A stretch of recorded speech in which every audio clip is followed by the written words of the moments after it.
Hi, everyone, and welcome back to the Coming Out Cosmic podcast. My name is Christine Nowinski, ET contactee, awakening coach, and founder of Coming Out Cosmic. This podcast is for those who believe in the strange and esoteric, and maybe they feel a little bit crazy because of it. Coming Out Cosmic is meant to help you feel less crazy through the sharing of my own experiences. I hope to encourage you to share your wild experiences so that we can normalize this shit, because I'm telling you, the world is getting wild, and I mean it more in an esoteric alien type way. More and more people are experiencing crazy stuff, and the only way that we're going to find the truth to it all, or the only way that we're going to seek comfort, is by seeking the stories of other people so that we reach a point of normalcy with all of these strange esoteric experiences that people are having. And in today's podcast episode, I'm going to talk about two of my latest alien visitations. If you've been listening to my podcast or my TikTok or my Instagram or my YouTube or anything for a while, you know that I am an alien contactee since 2014. I am no stranger to ET contact. And lately, obviously, the more I talk about it, the more it's been happening to me. So this is one of those law of attraction, manifestation type things as well. The more you focus your attention on something, the more it's going to happen to you. So alien contact has really been ramping up for me. The more Coming Out Cosmic has become popular on social media. So partly this is your fault for listening to this podcast. I'm just kidding. Really though, a sincere thank you to my listeners for listening to my crazy stories, because it does help me to feel a little bit more normal through my spiritual and cosmic awakening. And again, I hope to make you feel more normal through the sharing of my stories. And the two stories that I'm going to talk about today have to do with alien visitations in the dream state. One of the main ways that aliens will connect with us is through the dream states, and this is because it is easier for them on a dimensional level to do this. When we are dreaming, we are literally floating through the astral, floating through different dimensions. We're not restricted to the third dimension, the 3D, the physical reality that you and I are experiencing in this very moment. It's very hard for aliens to come to the 3D. I'm not saying that they don't, because some do, but it takes a lot of their energy to become so dense.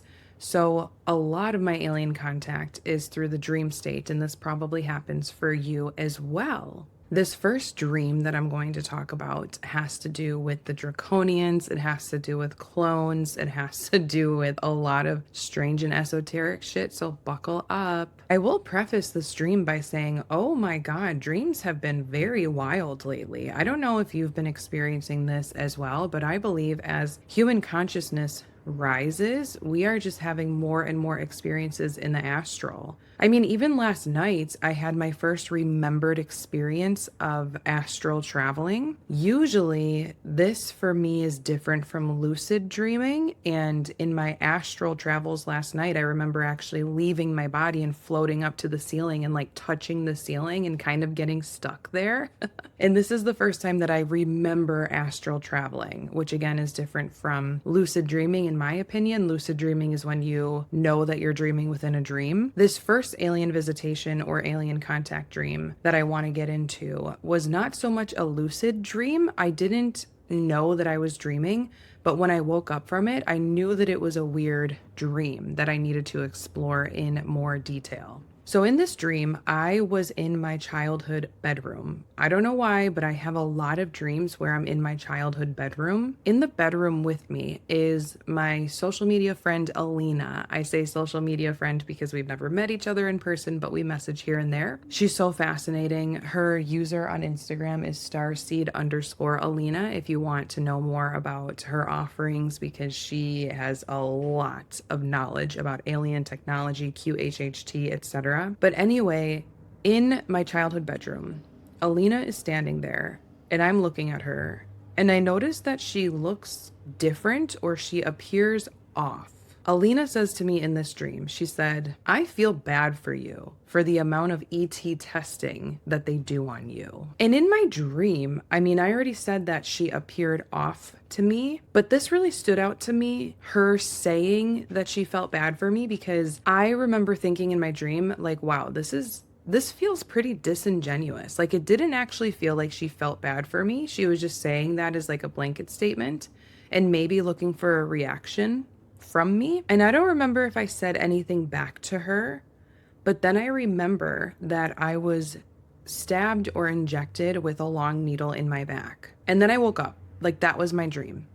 And to be honest, I didn't even remember the portion of the dream about being stabbed in the back until later on in my physical waking reality, when I actually took a nap and I was in that in-between state of falling asleep. I remember that portion of the dream. And I actually like woke up from that state of that subconscious, I was almost falling asleep type state. I woke up from that and I thought, and I actually think I said out loud, holy shit, I got stabbed in my dream last night, or injected with something. I wasn't sure. So anyway, I share that tidbit because I want to be clear that if you're having issues remembering your dreams, it could be that you need to go into a meditative state and set the intention that you remember it, or you might find that you start remembering parts of your dream as you are about to fall asleep again. That's what happens to me quite often. But anyway, after I woke up from the dream, I remember thinking, wow, like that was a really weird dream. I wonder what that was all about. But I didn't really think too much into it until throughout the day, my higher self kept bothering me and kept insisting that I reach out to Alina. So what do I mean by my higher self kept bothering me and insisting that I do this thing? As you go on your awakening journey, you will find that the more you experience weird and strange esoteric things, the more you might feel like you need to be guided or you want to be guided. So throughout my entire awakening journey, I have always been calling on like spirit guides or other, I guess, higher powers around me to like help me and guide me.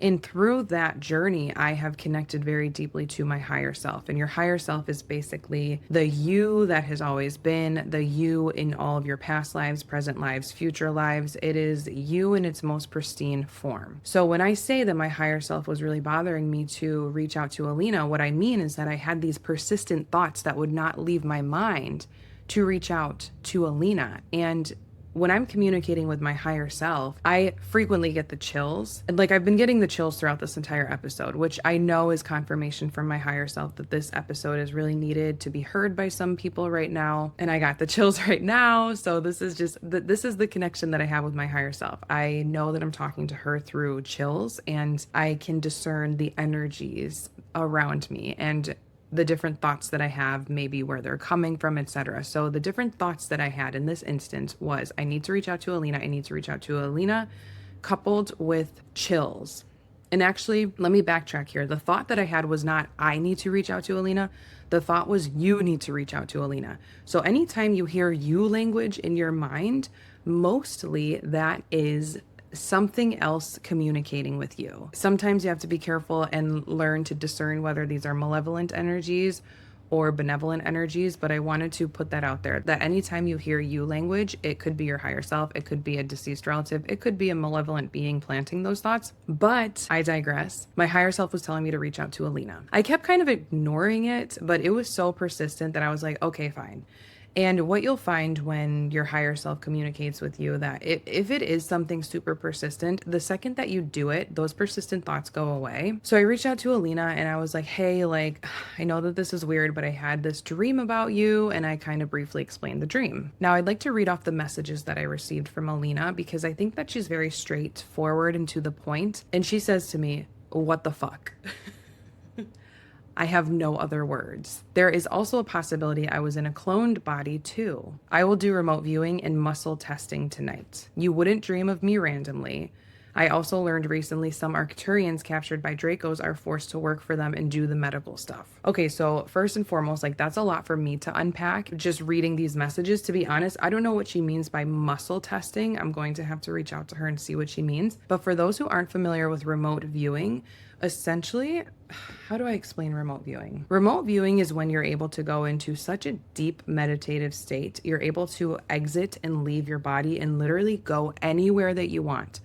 I don't even just mean on like a physical level, like I could remote view and go into the living room right now and see what my husband is up to. But I also mean on like a time level, like you could go back in time, you can go forward in time, you could stay in the present. So Alina is able to remote view and go back in time to this dream that I had. So that's on a very basic level what I mean by remote viewing. This is something that every human can do, by the way. It does have to be practiced. Before Alina goes into the remote viewing, she says to me, you can pour white light on yourself to clean any negative energy residue, which is exactly what I did. If you know anything about one of my favorite protection rituals, it is that I love using white light. And essentially that means that you just envision white light around you. So now this is the crazy part. This is the wild part. This is the part where I'm like, you need to keep an open mind with this shit because I've never heard anything like this before. But Alina messages me back after she does the remote viewing later on in the night. She's like, so I remote viewed. 1, you had an astral body abduction. 2, the Draco reptilian did it as a punishment for your bold spilling the beans. So what she means by this is me talking about these instances, me going on TikTok and going on social media, talking about the Draco reptilians and offering advice on how to get rid of them or how to understand when you're looking at one, etc. And she goes, 3, now this is the crazy part.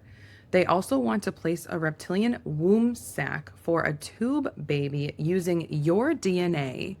Arcturian 3%, Forrada, not sure what that is, she puts in parentheses, Draco 5%, Lyran 1%, Reptilian 2%, and a smaller percentage of other DNA mixes.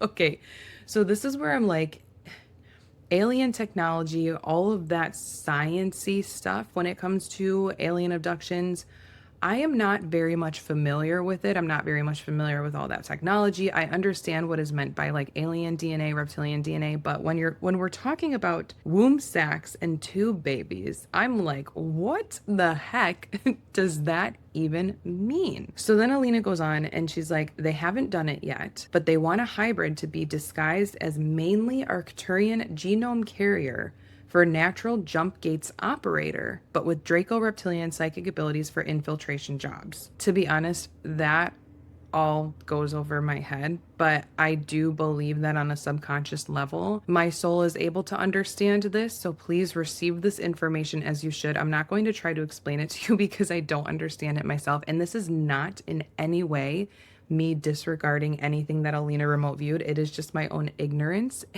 and my own lack of intelligence around this subject. But I share it with you anyway, because maybe somebody out there understands what is meant by all of this. But now I go into the next part of her message, which I can understand. She says, they placed my clone to be strategically identified as someone you know to put you at ease, but your internal reader cracked it. On a different note, I do agree with this because if you remember when I was telling you my dream, I remembered in the dream that Alina did not look like Alina. Like she felt different. She felt like there was some sort of negative entity inside her. That's what it felt like. Like it looked like her, but I knew that it wasn't her. I thought that in the dream she was possessed or something. But now that she mentions that it was a clone, I'm like, well, that makes sense. So then Alina continues in the message. Yes, the clone could be made with my spliced DNA via the special machine if the faction ever stole or bought a piece of my DNA, which is a high probability because I am in the SSP program. SSP stands for Secret Space Program. So again, I share this with you just in case you're interested in learning more about these words or these things yourself. Again, it does go a little bit over my head, but the most important part of her message right now is what I suggest. Call in the High Starseed Council, the Arcturian Council, and ask them to destroy remotely the samples. Yes, they can blow it up if they trace through your implant where you have been. You have to report this incident, call it out. You and I have the GPS trackers and recorders the reptoids can't destroy because they are ultra dimensional and they don't have access to such technologies. And then she talks about the bedroom that I was in. She's like, the surroundings were a cover because the true place looked like an underground base, so you wouldn't remember. Holy shit. So imagine waking up the next morning and reading all of this remotely viewed information about a crazy dream that you had. Like, this is so much information for me to digest. And honestly, again, if you're interested in knowing more about this information, I would suggest listening back to this podcast episode and trying to really synthesize this material because I, again, don't really understand it entirely, but essentially what I'm gathering from Alina is that my astral body was abducted by Draco reptilians because they're pissed at me for coming out cosmic and talking about them online. I was then taken to an underground base that had a cover of my childhood bedroom over it. So in the dream, I perceived it as my childhood bedroom, but it was actually an underground base. Alina's clone was created by her DNA being spliced through some sort of special machine that I don't understand exist, but definitely exists somewhere. And this clone was taunting me about ET testing being done on me. Then I was stabbed. Remember, I was stabbed by like a giant needle. And so this makes so much sense, because when they do take your DNA, and this happens during a lot of alien abductions, you are stabbed with a needle and then they suck out your DNA. Now, with that DNA, if you recall, Alina was telling me that they wanted to place a reptilian womb sac for a tube baby using my DNA, and then she lists a lot of different percentages of my DNA. But this reptilian womb sac for a tube baby had not been created yet, and call on the High Starseed Council and the Arcturian Council to destroy the samples remotely. So then I asked Alina, I was like, do I just need to say this out loud? Like, I just need to say, hey, like, please destroy my samples. I don't want you using it for this weird tube baby. And she said, yeah, all you have to do is use your free will and ask for these councils to destroy this DNA. And they're able to trace that DNA because of some implant that I have. Okay. Ooh, that is a lot. That is a lot. So when people say that they have crazy dreams, no one understands that like these dreams mean so much more. Like, dreams are not just dreams. Like, I cannot believe that all of this stuff happened to me in one weird dream. And the only reason why I explored this dream is because I felt the need to. My higher self pushed me to. So if you're ever feeling the need to explore a dream, especially as it pertains to something alien, or you feel like it had something to do with aliens, definitely try to look into it, meditate on it, maybe even reach out to my friend Alina and see if she can get more information about your dream, because this stuff is very real and it's very much happening. And had I not reached out to Alina and asked her for assistance on, I didn't even ask for assistance. I just was like, hey, I had this weird dream. And she's like, I'm in a remote view for you because this is weird. You know, like her intuition was saying that as well. Had I not done that, then there might be some weird hybrid children of mine out there that are more of a malevolent force using my DNA, and I don't want that shit to happen. So that was my dream. That was one of my latest alien visitations. I did not see the Draco reptilian in my dream, but I was placed in that underground facility with that clone body by somebody. I was abducted astrally by somebody. Wow, that took a lot of energy to recall that dream, but I don't have any more words about it.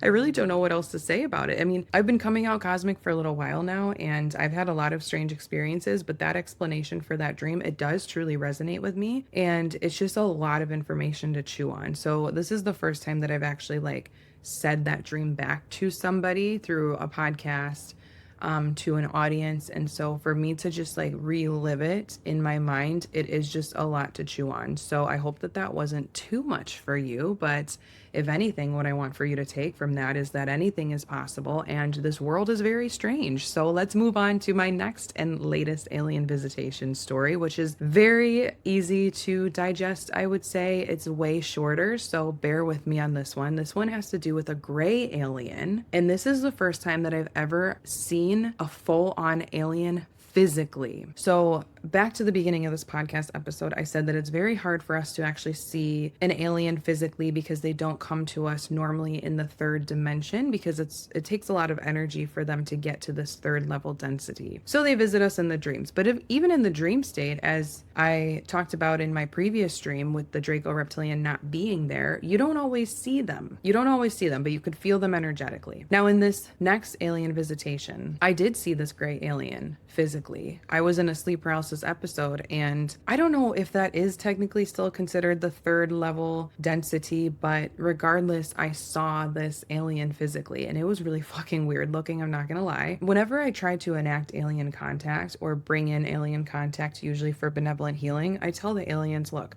I don't want to see you physically. I just want to feel you energetically. When you do see them physically, it is a shock to the nervous system. So during this sleep paralysis episode, I was in my bed and I'm being pulled towards this alien, which was really fucking scary. So let me explain what he looked like. First of all, he was on the opposite side of my bed and he was floating in the air. He didn't have wings. He was just floating there.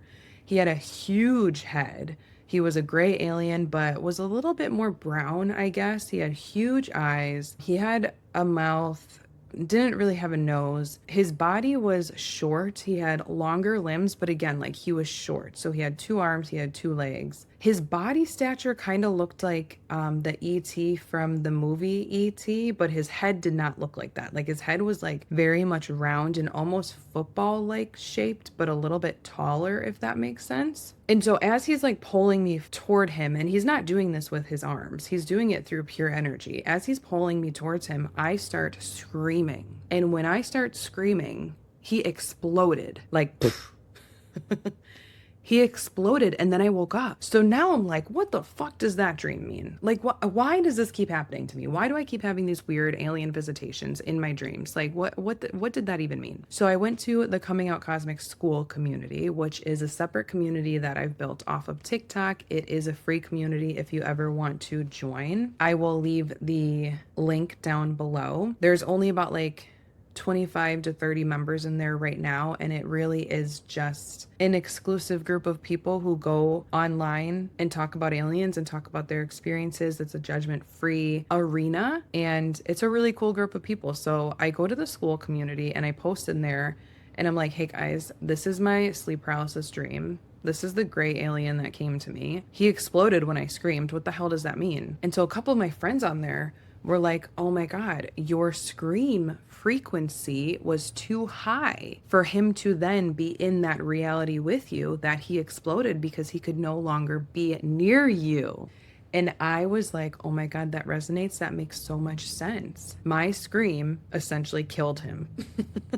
My scream killed that gray alien that was trying to like taunt me and scare me. Can you imagine if that actually happened in the 3D physical reality though? Like an alien just walks in front of you and you scream and then it explodes. I don't know how I would react to something like that. But in my dream, obviously, I don't know how I reacted because I just woke up. So all in all, those were my 2 latest alien visitation stories. I do believe that they happened in another dimension, in another realm, which is why I say that it definitely was an alien visitation. And I share these stories with you. I come out cosmic with you in the hopes that you will come out cosmic also and share your weird, strange, esoteric stories and experiences, because I'm telling you, these experiences that we're having, these dreams that we're having, these visions that we're having, these feelings that we're having, they are all very real. And you are not alone. You are not crazy. You are just extremely cosmic, especially if you are on this channel listening to my podcast right now. If you have any interpretations of these dreams, or if you have any wild experiences that you want to share, again, I invite you to the Coming Out Cosmic Skool community, which is linked down below.